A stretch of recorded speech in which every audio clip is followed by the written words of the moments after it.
Hello అండి, welcome to Tejas interiors private limited. ఈరోజు మన సిరీస్లో డే 2. సో ఈ వీడియోలో ట్రెడిషనల్ ఇంటీరియర్ వర్క్ ఎలా ఉంటుందో ఎక్స్ప్లెయిన్ చేయబోతున్నాం. సో కార్పెంటర్ వర్క్ అనేది ఎలా ఉంటుంది అంటే కంప్లీట్గా రా షీట్స్ అన్నీ సైట్కి తీసుకొచ్చుకుంటారు అనమాట.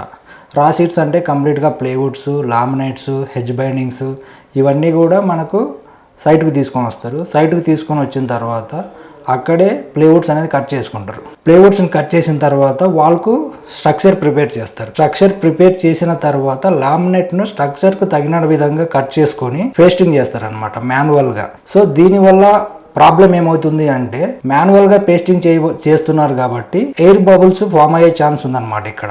సో దాంతోపాటు ఎడ్జ్ బైండింగ్ ఎలా చేస్తారు అంటే ఏదైతే పైన పేస్ట్ చేసే లామినేట్ ఉంటుందో ఆ లామినేట్ని కట్ చేసి సైడ్కు పేస్టింగ్ చేస్తారనమాట. So same laminate edge binding వస్తుంది. దాని ద్వారా మీకు ఏమవుతుంది అంటే ఫినిషింగ్ అనేది చాలా రఫ్గా ఉంటుంది అనమాట.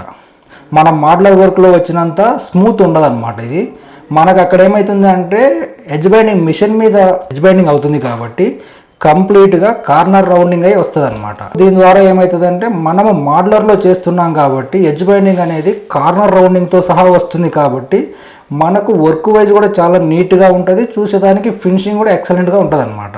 సో ఇలాంటి ఇన్ఫర్మేషన్ మీకు మరింత కావాలి అనుకుంటూ ఉంటే మన ఛానల్ను ఫాలో అవ్వండి.